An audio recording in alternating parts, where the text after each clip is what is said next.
Assalamualaikum warahmatullahi wabarakatuh. Perkenalkan, nama saya Cynthia Erika Magdalena dari kelas 11 IPA 1 absen 33. Pada kesempatan kali ini saya akan memberikan materi tentang koloid. Koloid. Definisi koloid. Koloid adalah campuran heterogen dari dua zat atau lebih di mana partikel-partikel zat berukuran antara 1 hingga 1000 nm terdispersi atau tersebar merata dalam medium zat lain.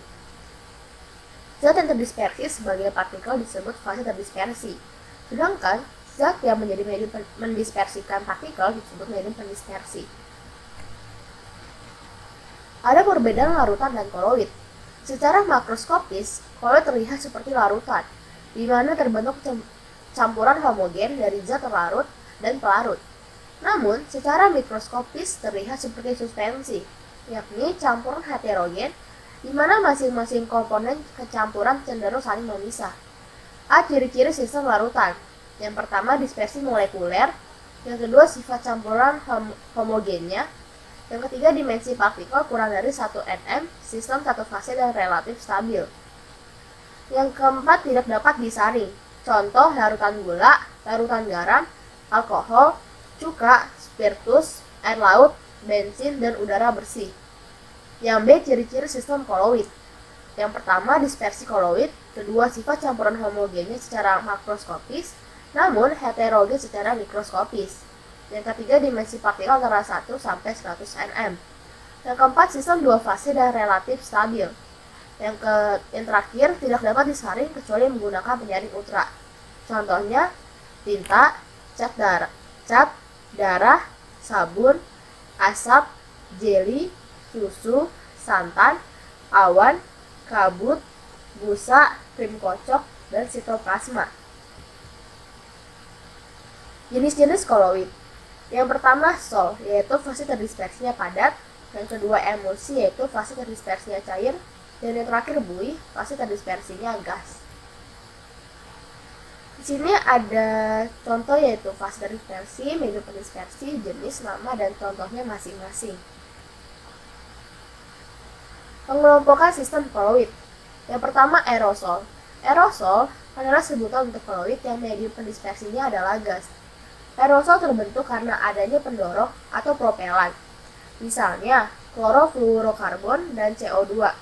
Contoh, asap, awan, kabut, obat nyamuk semprot, parfum, hairspray, dan cat semprot.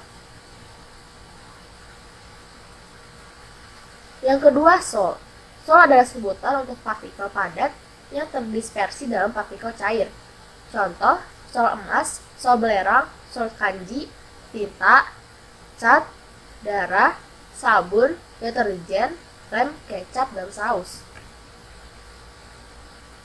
Yang ketiga ada gel. Gel adalah sebutan untuk partikel cair yang terdispersi dalam partikel padat. Gel terbentuk dari sol liofil yang saat terdispersinya mengadsorpsi medium dispersi. Gel disebut juga koloid setengah kaku karena sifatnya yang cair namun agak padat. Contohnya jelly, agar-agar, gelatin, mutiara, gel rambut, dan lain-lain. Pengelompok yang keempat ada emulsi. Emulsi adalah sebutan untuk partikel cair yang terdispersi dalam partikel cair. Emulsi berbentuk apabila partikel cair tidak saling melarutkan.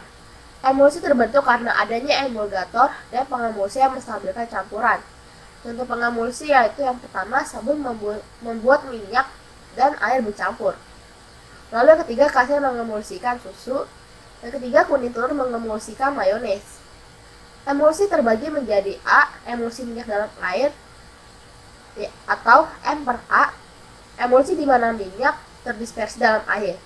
Contoh, santan, susu, lateks.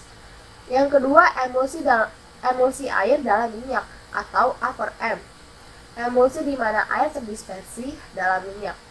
Contohnya, mayones, minyak ikan, minyak bumi, dan mentega. Yang kelima ada buih. Buih adalah sebutan untuk partikel gas yang terdispersi dalam partikel cair. Buih terbentuk karena adanya pembuih yang menstabilkan campuran, misalnya sabun, deterjen, dan protein. Buih terbentuk dari zat cair yang mengandung pembuih yang dialiri gas. Contohnya, buih sabun, krim kocok, dan krim cukur. Lalu ada beberapa sifat-sifat dari koloid. Yang pertama adalah efek tindal. Efek tindal adalah efek penghamburan cahaya oleh partikel koloid. Contoh efek tindal yaitu yang pertama sorot lampu mobil ketika berkabut, yang kedua sorot lampu proyektor film dalam bioskop yang diberi asap, yang ketiga berkas sinar matahari melalui celah daun pohon di pagi yang berkabut. Di sini ada campuran larutan, cahayanya diteruskan. Yang kedua koloid, cahaya dihamburkan, partikel terdispersi dan tidak terlihat. Campuran suspensi, cahaya dihamburkan, partikel terdispersi terlihat. Di sini ada contoh gambarnya. Lalu yang kedua ada gerak Brown. Gerak Brown adalah gerak acak zigzag partikel koloid yang disebabkan oleh tumbukan tak setimbang antara partikel terdispersi dan terdispersi. Gerak Brown menstabilkan koloid karena mengimbangi gaya gravitasi yang dapat menyebabkan pengendapan. Muatan koloid. Muatan koloid terbentuk karena koloid dapat mengalami atrupsi, elektroforosis, dan koagulasi. Muatan koloid menstabilkan koloid karena partikel-partikel koloid bermuatan sama, sehingga saling tolak-menolak dan menghindari penggumpalan. Adsorpsi. Adsorpsi adalah sifat partikel koloid yang dapat menyerap ion atau molekul netral pada permukaannya. Contohnya A. Koloid positif mengadsorpsi kation. Contohnya sol FeOH3, sol AlOH3, pigmen pewarna, dan hemoglobin. Yang B. Koloid negatif mengadsorpsi anion. Contohnya sol emas, sol perak, sol fosfor, sol As2S3, tepung, dan tanah liat. Contoh adsorpsi yaitu yang pertama ada sol FeOH3 bermuatan positif dan mengadsorpsi ion H+ dan Fe3+. Yang kedua, sol Af2S3 bermuatan negatif dan mengadsorpsi ion S2-. Lalu yang ketiga ada sol AgCl bermuatan positif bila mengadsorpsi ion Ag+, bermuatan negatif bila mengadsorpsi ion Cl-. Lalu yang selanjutnya ada elektroforesis. Elektroforesis adalah sifat partikel koloid yang dapat bergerak dalam medan listrik. Muatan koloid dapat ditentukan dengan memberi medan listrik di sekitar koloid. Yang A, koloid positif akan bergerak ke katoda atau elektroda negatif. Yang B, koloid negatif akan bergerak ke anoda atau elektroda positif. Yang selanjutnya ada koagulasi. Koagulasi adalah penggumpalan koloid akibat hilangnya muatan koloid. Koagulasi kimiawi dapat terjadi akibat A. Pencampuran koloid beda muatan menyebabkan koloid saling menetralkan satu sama lain dan menggumpal. Yang B. Penambahan elektrolit. Elektrolit dapat menetralkan koloid dan dapat menyebabkan koagulasi. Koagulasi terjadi bila koloid positif ditambah elektrolit yang lebih negatif dan koloid negatif ditambah elektrolit yang lebih positif. Contohnya, koloid FeOH3 positif mudah terkoagulasi jika ditambahkan H2SO4 atau Na3PO4 dibanding HCl atau NaBr. Lalu yang kedua ada koloid As2S3 negatif mudah terkoagulasi jika ditambahkan BaCl2 dibanding NaCl. Lalu yang C ada elektroforesis terjadi ketika koloid mencapai elektroda. Koagulasi mekanik dapat terjadi dengan cara menaik turunkan suhu dan mengadukan sistem koloid. Contoh koagulasi, beta terbentuk akibat tanah liat terkoagulasi ketika bercampur dengan air laut. Yang kedua, asap pabrik digumpalkan dengan alat koagulasi listrik Cottrell. Koloid hidrofil, hidrofob, dan asosiasi. Koloid dengan medium dispersi cair dibedakan menjadi koloid liofil atau suka cairan dan koloid liofob atau benci cairan. Jika medium dispersi air, maka dibedakan menjadi koloid hidrofil, suka air, dan koloid hidrofob atau benci air. Ciri-ciri koloid hidrofob atau hidrofil. Yang pertama, mengadsorpsi medium. Dua, gaya tarik menarik antara zat terdispersi dan pendispersi besar. Yang ketiga, efek tindal terlihat lemah. Yang keempat, dapat kembali ke bentuk semula setelah mengalami dehidrasi air atau reversibel. Yang kelima, stabil baik konsentrasi zat terdispersi kecil maupun besar. Yang keenam, tidak mudah mengendap dengan penambahan elektrolit. Yang ketujuh, viskositas koloid lebih besar daripada medium. Contohnya seperti sabun, deterjen, gelatin, kanji, protein. Lalu yang kedua ada ciri-ciri koloid hidrofil. Yang pertama, tidak mengabsorpsi medium. Yang kedua, gaya tarik-menarik antara zat terdispersi dan pendispersi kecil. Yang ketiga, efek tinta terlihat jelas. Yang keempat, tidak dapat kembali ke bentuk semula setelah mengalami dehidrasi air atau irreversible. Yang kelima, stabil jika konsentrasi zat terdispersi kecil. Yang keenam, mudah mengendap dengan penambahan elektrolit. Yang ketujuh, viskositas koloid relatif sama dengan medium. Contohnya, sol logam, sol belerang, sol sulfida, sol FeOH3, susu, mayones. Lalu yang terakhir ada koloid asosiasi.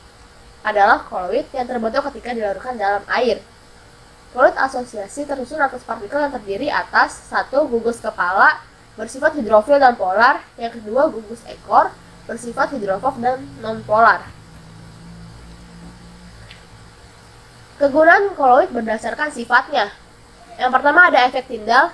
A. Bioskop sorot lampu proyektor film dalam bioskop yang diberi asap di sekitarnya agar gambar yang dihasilkan lebih jelas. Yang B. Kap lampu. Kap lampu dibuat dalam bentuk koloid sehingga dapat menghamburkan cahaya. Lalu yang kedua, sifat absorpsi.